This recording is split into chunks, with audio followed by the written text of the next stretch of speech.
Armed American Radio's Daily Defense. Armed American Radio's Daily Defense, because they don't want me to, that's why I do it.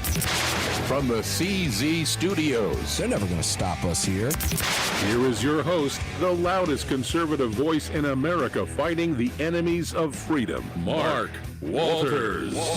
Armed American Radio's Daily Defense begins right now. It's garbage day at the ranch on a Wednesday here in the CZ Studios at the Patriot Mobile Command Center on the Patriot Mobile Command Communication Center microphone. Greg in Dallas, Texas, how you doing today, brother? Not too bad. It's actually a recycle day at my ranch.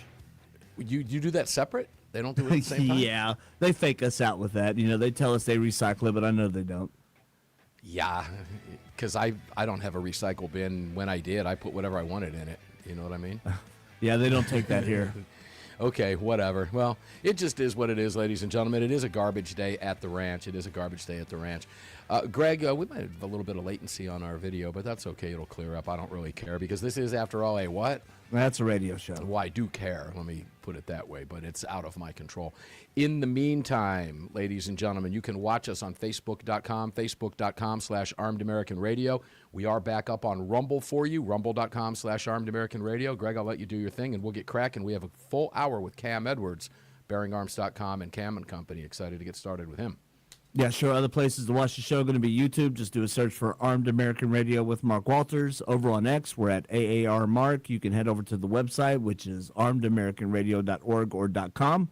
Hit that menu icon, then select your watch live or listen live option. And lastly, if you'd like to join our live chat, all you have to do is download Telegram, create your profile, and search for Armed American Radio Conversations. Yeah, that'll do it. Cam Edwards, Cam and Company, BearingArms.com. Had a good time with you on the show today. How are you, my brother? Good to talk to you again. I am. Yes, absolutely. I am. I'm good. I forgot what it was like to actually have your trash picked up. I have dump days where I take my trash to the dump from the ranch.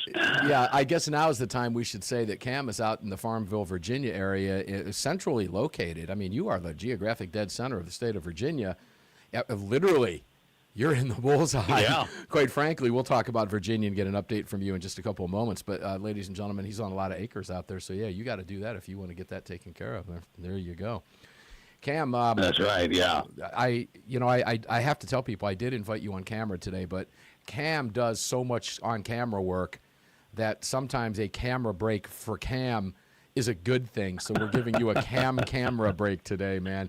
But it's great to have you. I'll tell you why I had to decline the on-camera appearance is that I was afraid I'd still be walking my dogs when we started, and I would not be able to get to a camera. So as it turns out, my dogs were very cooperative, and I had like 2 minutes to spare. But next time. Hey, that's okay. It's all good. We're just glad you're here, brother.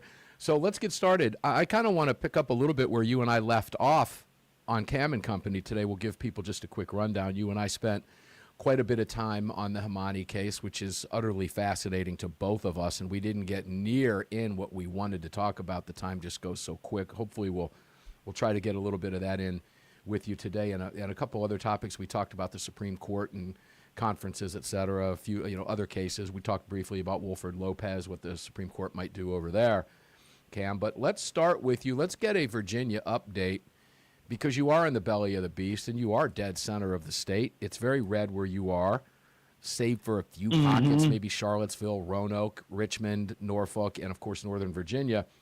What are some of the latest updates coming out of that state, the Commonwealth of Virginia, right now?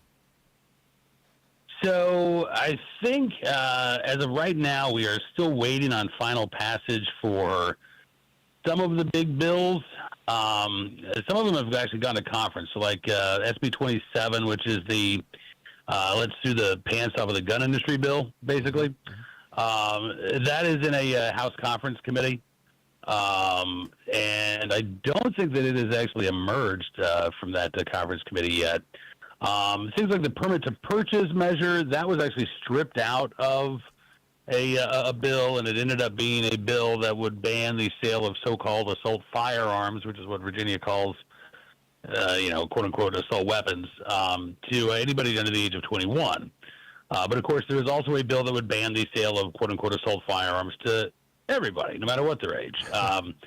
That, too, I think is in a conference committee right now because there were some slight differences between the House version and the Senate version. We have seen a gun storage bill get to Governor Spanberger.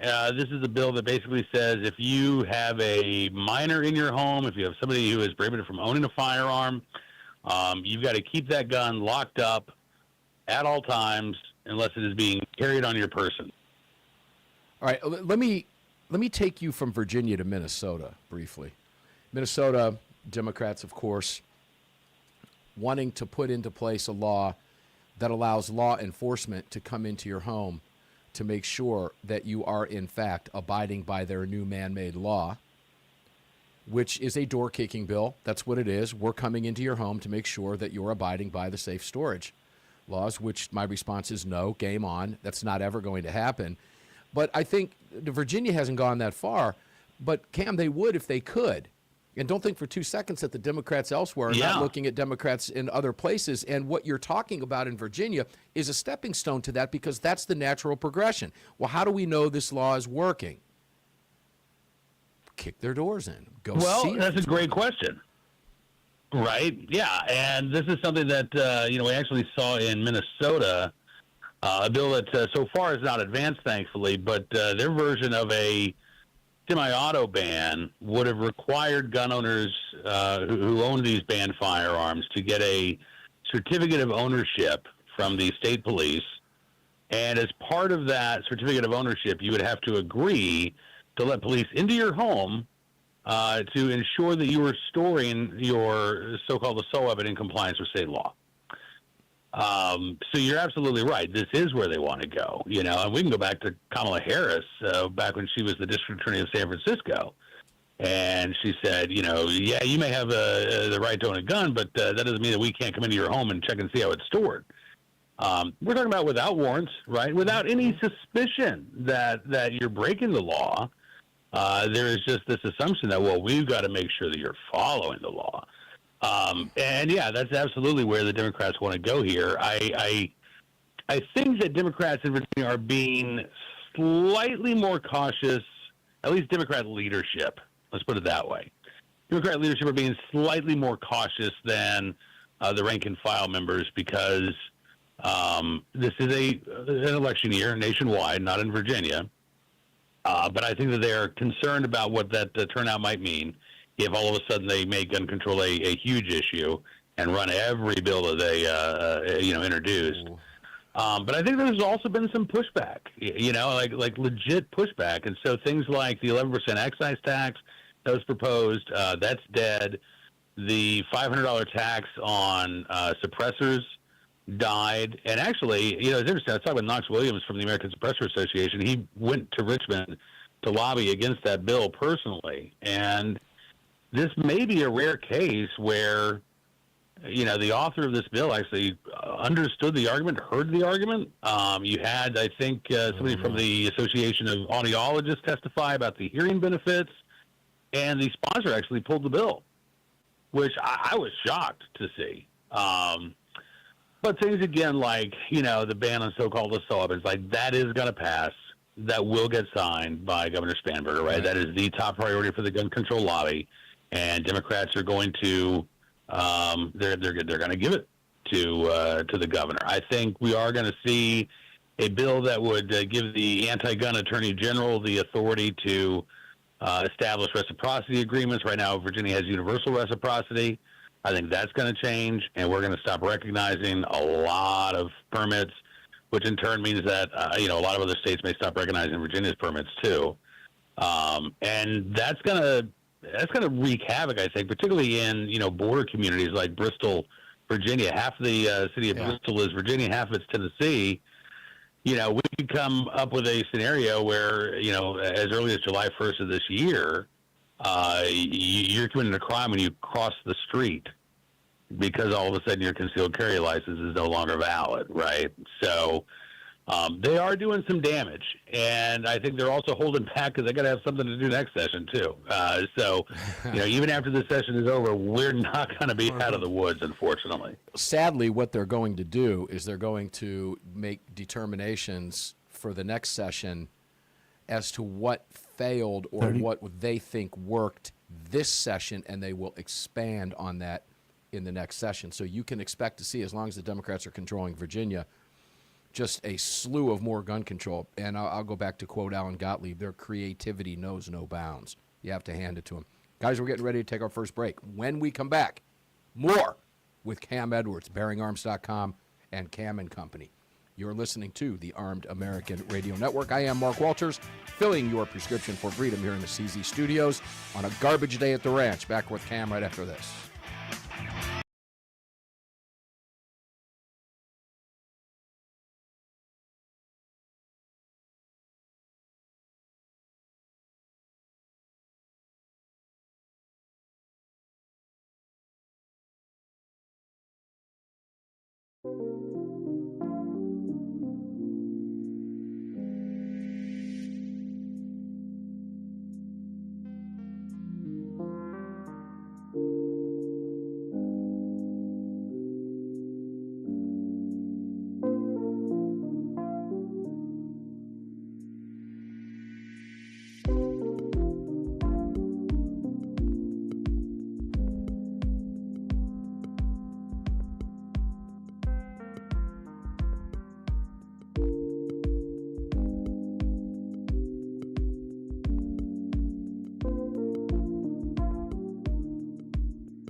Senate. There are a couple of other bills that have cleared the Senate just Right. today. And some of these are going to be going to a conference committee. Some of them are going to be going to Governor Spanberger's desk. But yeah, there are more infringements on the way. And yes, I understand completely. I'm going to do my best to keep it family friendly. I don't want to get you in trouble with the FCC, but folks can imagine the four-letter words that I would like to be using right now. Yeah, this is a time I wish we were podcasting not over FCC-controlled airwaves because, they just elicit that response. It's kind of like the way I feel when I look at AOC or Elizabeth Warren or Chuck Schumer. You just get so angry just even looking at these people. The angst and the hatred that they're so filled with all day long. I don't know. I guess there's a positive side to that. I love knowing that Trump is living in their head 24/7. But there's a lot of metal to the fact that they are saving. I think you're right about that. They are saving some of these bills for another session. And that's when it gets really dangerous because that's when they know they're in full control. They can look back and say, well, you know what? Our little registration scheme didn't work. We need to go a step further. You know what? We can't really prove that our lock them up in the house law is working. So maybe we want to do what they did in Minnesota or propose. We know we can pass it here because we're in control. We think we can get it through committee, and we think we can get it to a vote and a signature because Spanberger would sign everything that they give her when it comes to anti-gun measures. And that's where the danger lies, Cam, is not obviously what they're putting in place now is unconstitutional, which is why we need a Supreme Court case to fix a lot of this stuff. And hopefully we'll get to that in a second when we talk about the assault weapons bans. But am I wrong about that? And I'm trying to be optimistic, but I don't really see any way to be optimistic in Virginia right now. I hate to even say that. Yeah. No, I don't think you're wrong. I mean, I think you just have to look at what the strategy has been in other states, right? States that have flipped or states that have been hostile to our right to keep our arms for quite a while. And there is this repeated desire to go back and amend the law, right? So look at California's magazine ban. Started out with a grandfather clause, right? And then I think they've amended it 4 different times since the original bill was passed in like 1989. And of course, the last time around, they removed the grandfather clause. Mm-hmm. And if you possess these magazines that you lawfully purchased, well, you could no longer legally possess them. If you did, then you'd be committing a crime. Colorado with the red flag law, right? When Colorado adopted this red flag law, basically police and prosecutors were the only ones that could file for a red flag petition. And then not enough red flag petitions were filed. Mm-hmm. So they said, all right, well, we're going to open it up to, family members. We're going to open it up to, some other categories. Still didn't get enough. So now this year they're trying to make it so that institutions can file red flag petitions. So, so this is a strategy, right? They start at point A, and then they go to point B and point C and point D, and they make these laws more restrictive as time goes on. So, the starting point is bad enough, but they're not satisfied. That's not the end goal. They never start with exactly what they want. They always come back so they can chip away even more. Now, correct me if I'm wrong, but there's a VCDL march scheduled for the 14th coming up. Are you aware of that? I honestly, I'm not aware of that. So if there is, I hope that the VCDL is getting the word out because I do try to, stay involved, and I had not heard anything about that. So let me go to the website and see if there's anything there. I'm on it right now, and I'm reading this off of a comment. Tony Halley sends a comment to us while we're live. There is a VCDL rally March 14th at 2 p.m. Now, I don't recall seeing that email blast that's out, but we'll keep our eye on that, Tony. Thanks for letting me know. It gives us something to follow up on, and we will certainly do that because if we can confirm that, and we'll need to first, we'll make sure to get the word out on that because, guys, you need to be there. 1,000 people at the last rally in Richmond was just not going to cut the mustard. It just simply is not going to. And as these anti-gun bills begin to pile up and pile up and pile up, this is going to be more and more and more of an issue for you. And, part of, Cam, you brought this up the other day, is that gun owners just feel very beleaguered in Virginia right now and have thrown their hands up. Many of them have, and I completely understand why. And said, look, they control everything. There's nothing I can do. We're becoming California. I'm just going to bail, and I'm going to live my life, and I'm not going to pay any attention to what they tell me to do. I'm just going to live my life and forget it. I'm not even going to watch it on TV. I don't want to watch the news. How dangerous is that? while understandable.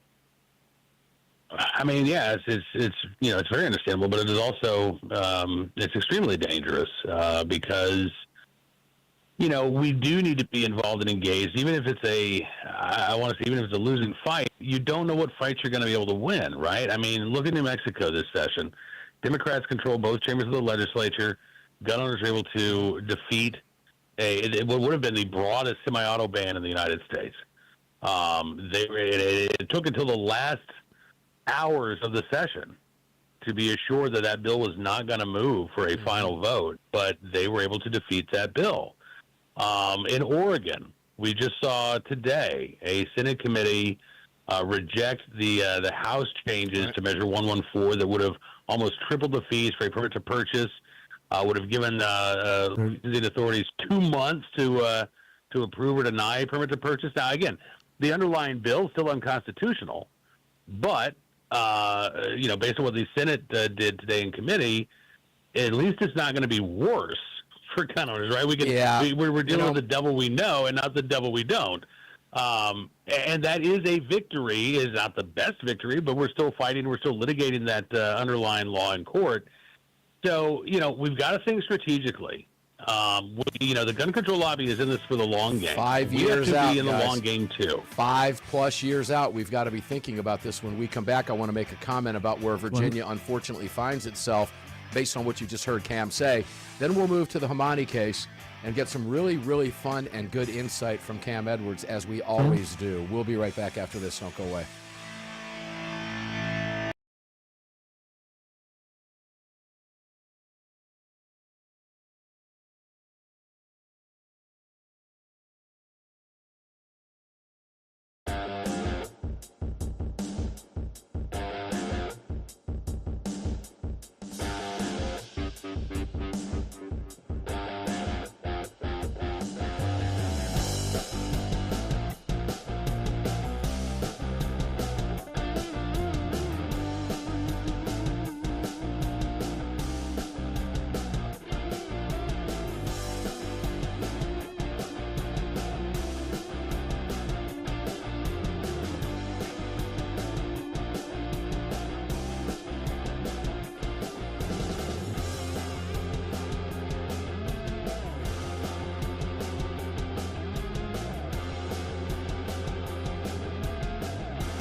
following segment of Armed American Radio's Daily Defense is being brought to you by Patriot Mobile. Visit patriotmobile.com/AAR and use the AAR promo code to get free activation today. Welcome back to the show.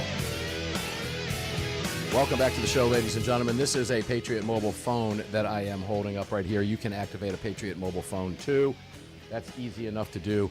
Just do that at patriotmobile.com/AAR, patriotmobile.com/AAR. Pick up a Patriot Mobile phone because the other three major networks don't support your right to bear arms, that being AT&T, T-Mobile, and Verizon. Not afraid to mention them.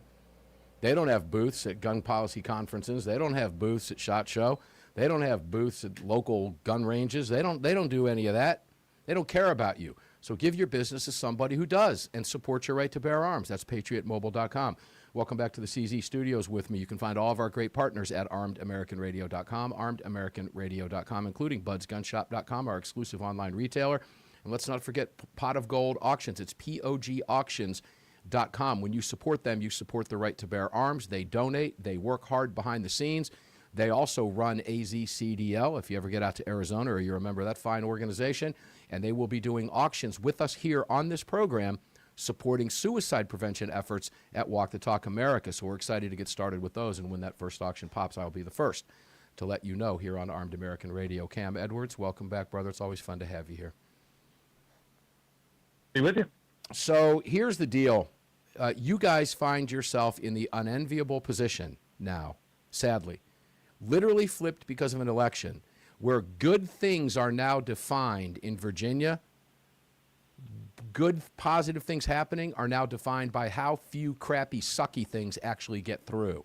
That's good news in Virginia now. It's not the actual advancement of our rights or restoration of our rights. It's how how many more unconstitutional edicts actually don't make it. Like, it's great news that the $500 tax went bye-bye. It's great news that the 11% excise tax went bye-bye, but none of that advances our rights. It's just where you find yourself, and it's just such a sad thing because that's what happens, ladies and gentlemen, behind the blue wall. If you live behind the blue wall, you know what I'm saying. So I'll give you an opportunity to comment on that. Then let's move over to Hamani. This is a fascinating case. Yeah, the only comment I'll make, and this is, I'll just echo something that we talked about this morning on Bearing Arms Cam and Company, is that, when you look at the election results in Texas last night, I think gun owners, no matter where you live, if you live in a red state, don't assume that it's going to be red after this November. Democrat turnout is sky high right now. And I can tell you firsthand, living in Virginia, if Democrats take control of your legislature, if they win the governorship, if they have the opportunity, they're going to turn your state into New York, New Jersey, California overnight. They're not going to slow walk this stuff. They're going to push as hard as they can. And sure, they'll save some stuff for the next session and the session after that. But you are going to see a sea change to your gun laws. So you need to vote like your rights depend on it this year. Yeah, we saw that in Texas. We saw that with the state race we talked about, the Senate race with Lee Wamsgans, who lost in that Trump district during the special election. Now, there were a lot of mitigating factors involved there, and she is running in the general again come November, and likely she'll win, although now she's got to defeat the power of incumbency. Even if the guy didn't even make one vote, take a vote. He still has the machine behind it. Texas 23, where Tony Gonzalez and Brandon Herrera squared off, right? Democrats improved their turnout from just 2 years ago by 30,000 votes. They had 27,000 votes in the primary in March 2024. They had 57,000 last night. They had more votes than the Republicans did in their primary. This is a safe Republican district. That's not a special election, right? This is not a special circumstance. This is the ordinary primary. So I've heard all kinds of excuses being made about Virginia. Oh, it's a blue state. Oh, off your elections. Listen, we got to wake up to reality. And the reality is, the Democrat enthusiasm is sky high right now. And in midterms, typically the party that's in power loses seats anyway. But, we cannot be complacent. We cannot afford to just sit on the couch.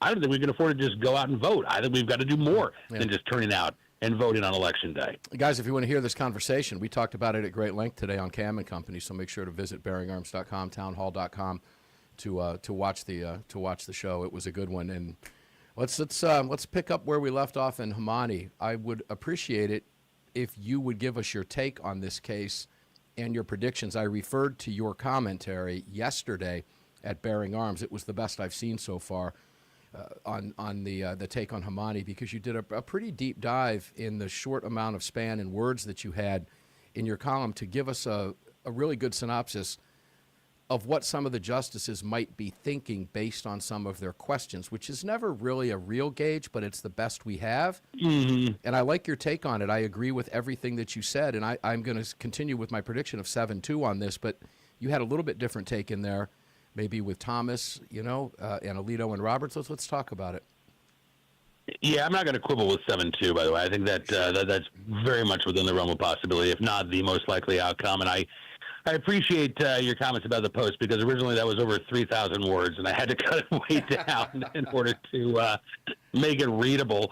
So, yeah, I mean, listen, I think that bottom line is Section 922G3 is in trouble, at least as it applies to marijuana users. I'm not sure that we're going to have one consistent reason why it's in trouble among all of the justices, but I do think that Justice Alito and Chief Justice Roberts, they seem to be the ones that are most likely to side with the government. The other 7 justices all seem to have a reason, again, not necessarily the same reason, but a reason why this statute is problematic for, at the very least, users of marijuana, right?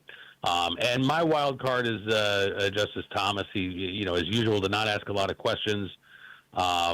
He's never, though, voted in favor of a gun control law. So if it is 6-3, it could be Thomas, it could be Elena Kagan, but I just don't see a majority siding with the government here. To me, the real question is, how broad is this decision going to be? Are they going to say that, okay, 922G3 does not apply to habitual marijuana users because there's no evidence that habitual marijuana users are dangerous merely because of their marijuana use? Are they going to broaden it out so they can provide some guidance to courts about the habitual use of other drugs? I wouldn't be surprised if Sonia Sotomayor says, listen, this whole statute is so vague. Nobody is not. It doesn't define unlawful use of drugs. The government defines unlawful as habitual, but they don't define what habitual means. So this whole thing is null and void because of vagueness. I don't think there's going to be a majority that would go that far, but Justice Sotomayor certainly suggested that she believed that the statute itself is really too vague to be useful during the oral arguments. And then you've got, Justice Ketanji Brown Jackson, who hates the Bruin decision, hates the Bruin test, but said, listen, I mean, under this test, and I don't like it, but under this test, how can there be this relevant historical tradition of banning gun possession for every user of an intoxicating substance when the government's own examples point to not just the habitual use of alcohol, but the effects of that habitual drinking on an individual, right? And this is something that Aaron Murphy, who represented Hamani, pointed out, that the modern statute is an unlawful user. The historical statute that the government cites in support of that statute talks about habitual drunkards, not habitual drinkers, which is something that Justice Gorsuch also pointed out. Lots of folks were, habitual drinkers back in 1791. But a drunkard was somebody whose behavior was so abhorrent or abnormal or unpredictable that they posed a threat to themselves or others because of their drinking, right? And so those were the people who were that's where it was confined by the law. When we come back with Cam Edwards, guys, excuse me, I tell you every day the hour flies by. I hope you're buckled in. We've only got one more segment left. It's always fun to have Cam here.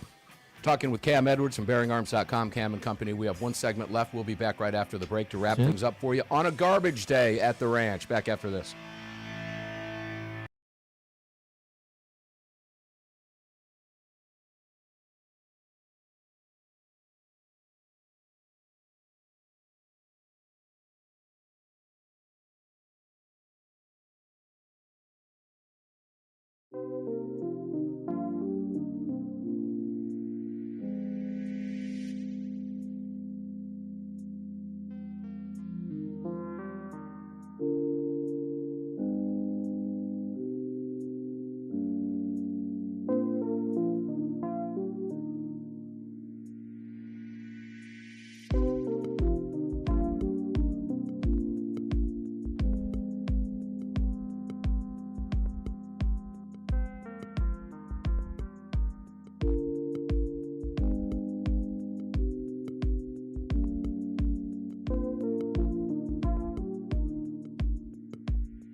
This segment is brought to you by Attorneys on Retainer. Get the only self-defense program for gun owners backed by a real law firm, the Attorneys for Freedom. Visit them online at attorneysonretainer.us. Welcome back. Yeah, guys, I'm going to beat this one down every single day. If you're watching the show, I'm holding up my Attorneys on Retainer card. If you're listening, just trust that I am holding it up. It's right here. It's about the size of a credit card, a little bit thinner. Same size as your driver's license or any credit card that you have. attorneysonretainer.us/AAR for $37 a month. Put a pack of attorneys, the Attorneys for Freedom law firm, the largest group in the country that does nothing but self-defense law. You already know bad things can happen. That's why you carry a gun. For crying out loud, have an attorney. If you have to use your gun, law enforcement is flat out 100,000 gobzillion % going to look at you. They're going to investigate. It is their job. You are not entitled to a lawyer during that process unless you are charged with a crime. Don't let it get to that point, because now it's too late. Now that $37 a month becomes $1,500 or $1,000 an hour. I don't care if it's $200 an hour. $37 a month beats it all the way around. And if you have to go to court, 4 attorneys on your team, all of them working to get you out. That includes expert witnesses, all the high dollar stuff that you have to do, forensics, everything. $37 a month. attorneysonretainer.us/AAR, one of the greatest sponsors we've ever had. Please take advantage of that. It is a no-brainer. We ask that you do that. Also, join the National Rifle Association, nra.org/AAR, and check out all of our great partners, including Bud's Gun Shop, POGauctions.com, POGauctions.com. And if you're watching, you see the promo code up there. That is blackoutcoffee.com. My coffee will be here tomorrow, extra bags. I ran out entirely. I was able to eke a little bit out of the bag today, so I couldn't make but just 1 cup of it, but I've got more coming. Blackoutcoffee.com, blackoutcoffee.com. Please support all of our great sponsors. You can find them all at armedamericanradio.com. Cam Edwards, jump back in here with us, brother. Got you for one more segment. Let's just continue rocking and rolling here. Back to Hamani. Ketanji Brown, you were talking about. You care to make a prediction on her? I'm not sure which way she's going to go on this, other than she'll likely vote against whatever the government wants, no matter what, because it's a Trump government, no matter what her convictions are, if she has any. That's TDS. But I don't have any way to really gauge that, and I didn't come away with anything on her specifically. Did you?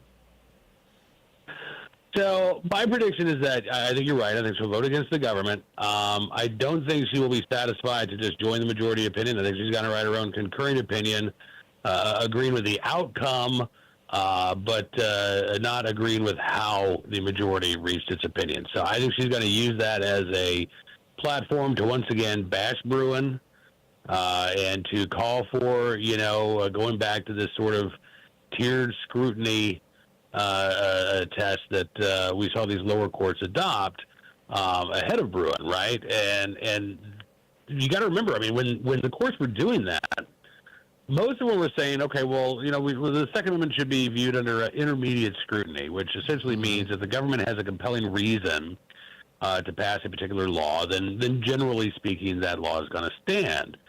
And of course, the government's reason is always public safety. And so courts were upholding all kinds of gun control laws that would not have been upheld under the Bruen test. And Ketanji Brown Jackson hates the Bruen decision, so I think she's going to use that as a platform to bash the Supreme Court's Second Amendment jurisprudence. But ultimately, I think she's going to side with Ali Daniel Hamani and say that he should not have been convicted for using marijuana every other day and possessing a gun at the same time. So why do you believe that the Trump administration? Because Hamani goes from plaintiff to defendant, technically, because it was the government that appealed this case. Why do you believe that a Trump government appealed this case? I think presumably the Trump administration likes Section 922G3. Certainly the government has defended this in multiple appellate courts.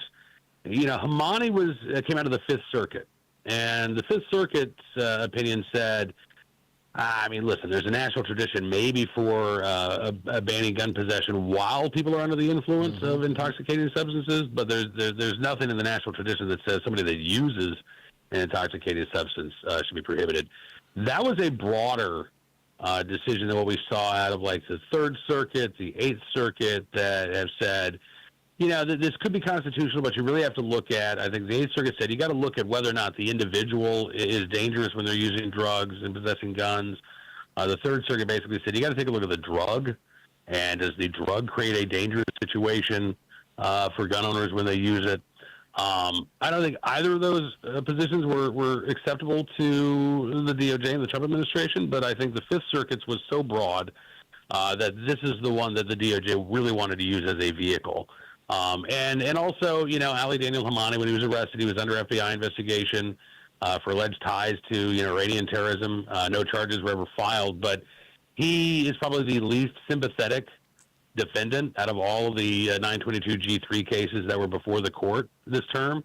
And so I think that's another reason why the administration decided let's use Hamani as the vehicle to answer this question. Could it possibly be? I don't think they have a problem with it. Yeah, could it possibly be, theorize here with me for just a moment, that this could be the government's way to skirt Congress and legislation, get this case to the court, and let the Supreme Court rule on 922G without having to go through a legislative process, knowing what the outcome is likely to be, because they're all very well aware of the Bruin test. Yeah, I mean, I don't know. These cases, I mean, listen, these cases are coming before the court. There are, hundreds of these cases that are adjudicated every year. So when a circuit court split develops, if nothing else, the DOJ wants clear guidance, right? They want a clear national standard. That doesn't necessarily mean they had to defend these tests as vociferously as they did, right? But I can understand why they would want an answer. But listen, if you leave it up to Congress, we have left it up to Congress. Congress is the body that wrote 922G3, right? And there's been no move to amend that law. So I think if the DOJ was in the Trump administration were, if they were worried about what Congress might do, I don't know what would give them reason to be concerned at this point. Well, I stand by this assessment that I personally believe that any Democrat administration, previous ones that we've seen have proven me right on this because they haven't moved. You said there's been no movement. You're absolutely right. A future Democrat administration is not going to move either. Why? Even as sympathetic as they are to marijuana, in this case is tailored and narrowly focused on marijuana, guys. But we're going to run out of time. But Barrett and Sotomayor made your point for you with the question, their line of questioning about other drugs and the effect, et cetera.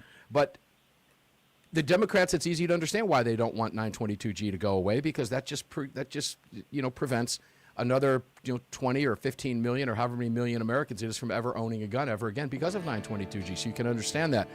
So I don't know. This case is fascinating on a lot of different levels. We're going to get an answer on it this summer. Cam Edwards, where can people find you, brother, with the last seconds we have?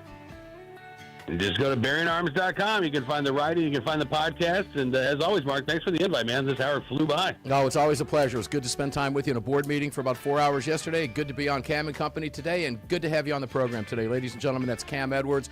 He makes everybody around him better because he is so good at what he does. Well, I'll tell you what we're going to do. We're going to get up tomorrow and do this all over again, precisely because they don't want us to. So until then, carry on, carry often, carry absolutely everywhere. Never, ever, ever leave your cave without your club. No self-respecting caveman would have ever stepped foot outside his cave without his club. Armed American Radio's Daily Defense continues tomorrow at 4 p.m. We'll see you on the radio. Stay safe.